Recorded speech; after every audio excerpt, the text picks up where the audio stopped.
হাই, মই দিগন্ত ভাৰতী। এটি ভাল খবৰ নতুন প্ৰতিভাৰ কাৰণে আৰু সংগীত প্ৰেমীৰ কাৰণে। NB নিউজৰ উদ্যোগত আহি আছে এক মেগা ৰিয়েলিটি সংগীতৰ কণ্ঠশিল্পীসকলৰ বাবে এটা সুবৰ্ণ সুযোগ। এইটো হ'ল অসম কণ্ঠ। ইয়াত ভাগ ল'ব পাৰিব আমাৰ মহাবিদ্যালয় আৰু বিশ্ববিদ্যালয়ৰ কণ্ঠশিল্পীসকলে, শ্ৰেষ্ঠ কণ্ঠশিল্পীসকলে। এই ৰিয়েলিটি শ্ব'ত মই থাকিম। আহক, এটি সুবৰ্ণ সুযোগ আটাই গ্ৰহণ কৰক আৰু নিজৰ প্ৰতিভাৰ স্বাক্ষৰ দাঙি ধৰক। আটাই মিলি আমি এই মেগা ৰিয়েলিটি ইভেণ্টটোক, অসম কণ্ঠক সাফল্যমণ্ডিত কৰোঁ। মই আছোঁ, আপোনালোকক থাকোঁ।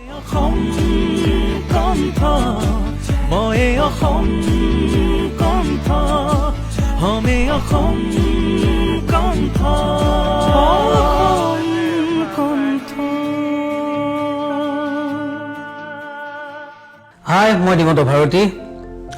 এটি ভাল খবৰ নতুন প্ৰতিভাৰ কাৰণে আৰু সংগীত প্ৰেমীৰ কাৰণে। NB নিউজৰ উদ্যোগত আহি আছে এক মেগা ৰিয়েলিটি সংগীতৰ কণ্ঠশিল্পীসকলৰ বাবে এটা সুবৰ্ণ সুযোগ। এইটো হ'ল অসম কণ্ঠ। ইয়াত ভাগ ল'ব পাৰিব আমাৰ মহাবিদ্যালয় আৰু বিশ্ববিদ্যালয়ৰ কণ্ঠশিল্পীসকলে, শ্ৰেষ্ঠ কণ্ঠশিল্পীসকলে। এই ৰিয়েলিটি শ্ব'ত মই থাকিম। আহক, এটি সুবৰ্ণ সুযোগ আটাই গ্ৰহণ কৰক আৰু নিজৰ প্ৰতিভাৰ স্বাক্ষৰ দাঙি ধৰক। আটাই মিলি আমি এই মেগা ৰিয়েলিটি ইভেণ্টটোক, অসম কণ্ঠক সাফল্যমণ্ডিত কৰোঁ। মই আছোঁ, আপোনালোকক থাকোঁ।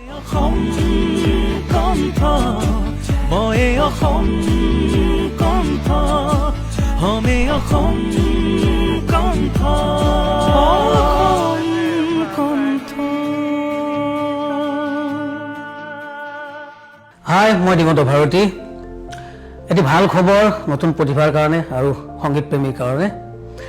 NB নিউজৰ উদ্যোগত আহি আছে এক মেগা ৰিয়েলিটি সংগীতৰ কণ্ঠশিল্পীসকলৰ বাবে এটা সুবৰ্ণ সুযোগ। এইটো হ'ল অসম কণ্ঠ।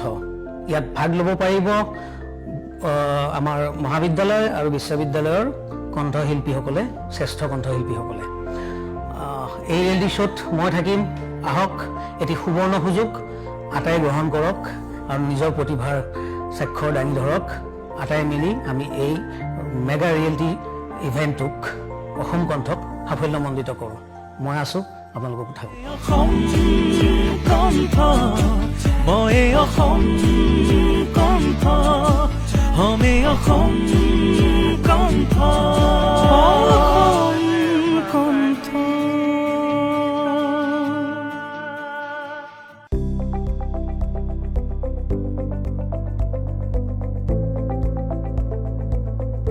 NB নিউজ, সহজ সৰল ভাষাত নৱভাৰতৰ কথা।